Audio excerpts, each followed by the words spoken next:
জয় রাম, জয় গুরু। নমস্কার।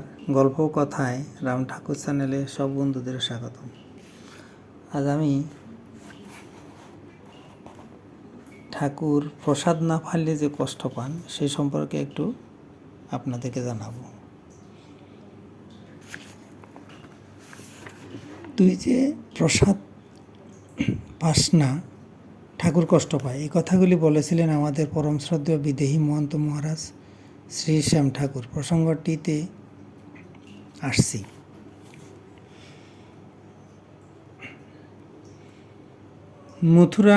মথুরামোহন ভট্টাচার্য মহাশয় ছিলেন শ্রী ঠাকুরের মামাতো ভাই। তার স্ত্রী প্রভাবতী দেবী একদিন স্বপ্নে দেখলেন যে শ্রী ঠাকুর তাকে বললেন, তিতার ডাল দিয়ে অন্নভোগ তৈরি করে সত্যনারায়ণকে দাও ও তারপর প্রসাদ দাও। তিনি এই স্বপ্নের কথা মনে মনে রেখে দিলেন, বাইরে কারো কাছে প্রকাশ করলেন না। শ্রী শ্রী রাম ঠাকুর তখন সমুন্নীতে ছিলেন। তিনি পত্রযোগে কপিলধামের মহন্ত মহারাজ শ্রী শ্যাম ঠাকুরের সঙ্গে যোগাযোগ করলেন। শ্রী শ্যাম ঠাকুর কপিলধাম থেকে সমুন্নীতে এলেন। তিনি এসে শ্রী রাম ঠাকুরকে জিজ্ঞাসা করলেন, বাবা, আমাকে কেন আসতে বলেছেন? শ্রী শ্রী রাম ঠাকুর বললেন, আপনি ডিঙ্গামানিক যান, সেখানে গিয়া দেখেন যে মথুরামোহন ভট্টাচার্য মহাশয় কেন প্রসাদ পায় না। সে যেভাবে প্রসাদ পায় সে ব্যবস্থা গিয়া কইরা দিয়ে আসেন। আপনারা যে আমার বাড়ি বলেন, বাড়ি তো আমার না, ওই বাড়ি আমার মামার বাড়ি। যার বাড়ি সেই যখন প্রসাদ পায় না তখন সত্যনারায়ণের ভোগ হয় না। সে সময় ডিঙ্গামানিক সেবা মন্দিরের খরচপত্র কপিলধাম থেকে চালানো হতো। শ্রী শ্যাম ঠাকুর ডিঙ্গামানিক যথাসময়ে এলেন। তিনি ডিঙ্গামানিক এসে শ্রী মথুরামোহন ভট্টাচার্যকে বললেন, আপনারা স্নান কইরা আজ মন্দিরে গিয়া প্রসাদ পাইবেন। মথুরামোহনবাবু বললেন, আমি টাকা দিতে পারুম না, কাজে প্রসাদও পাব না। তখন শ্যাম ঠাকুর বললেন, তুই যে প্রসাদ পাস না, ঠাকুর তো কষ্ট পায়। মথুরামোহন বাবু বললেন, আমি যে প্রসাদ পাই না, আমি তো রাম ভাইকে জানাই নাই।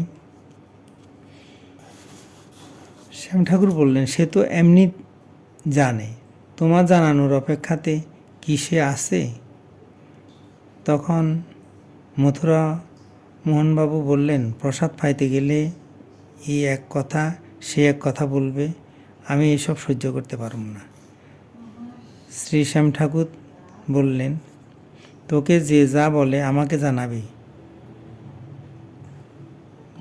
শ্রী মথুরামোহন ভট্টাচার্য বললেন, আপনি কি করতে পারবেন? শ্রী শ্যাম ঠাকুর বললেন, কি করতে পারি না পারি তা দেখবি ও পরে বুঝবি।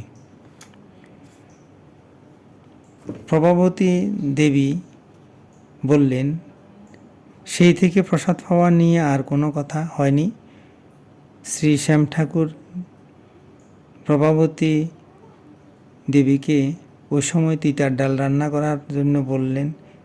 তিনি মনে মনে চিন্তা করলেন যে স্বপ্নে ঠাকুর যে তিতার ডাল রান্না করার কথা বলেছিলেন তা আজ বাস্তবে রূপ পেল। তিনি আরও বললেন, সেদিন প্রসাদ পেয়ে সকলে বলাবলি করেছিল যে এমন তিতার ডাল আর হয়নি। এইভাবে শ্রী শ্যাম ঠাকুর মথুরামোহন ভট্টাচার্য মহাশয়ের ডিঙ্গামানিক সেবা মন্দিরে ভর্তি করিয়ে দিয়ে আসেন। শ্রী শ্যাম ঠাকুর কপিলধামের পক্ষ থেকে উনাদের খরচ বাবদ তখনকার দিনে আরও 60 টাকা বৃদ্ধি করে দিয়েছিলেন। এখন এক ঠাকুরের ছোট্ট একটি বাণী বলে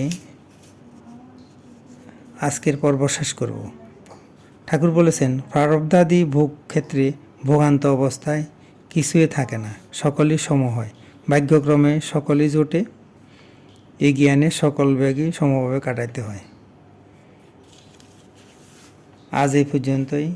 আগামী দিন আবার শ্রী শ্রী ঠাকুর সম্পর্কে গল্প ও বাণী নিয়ে আপনাদের সাথে থাকব।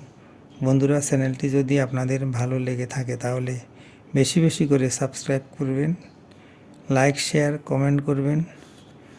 ধন্যবাদ। ভালো থাকবেন। জয় গোবিন্দ। গুরু কৃপায় কেবলম।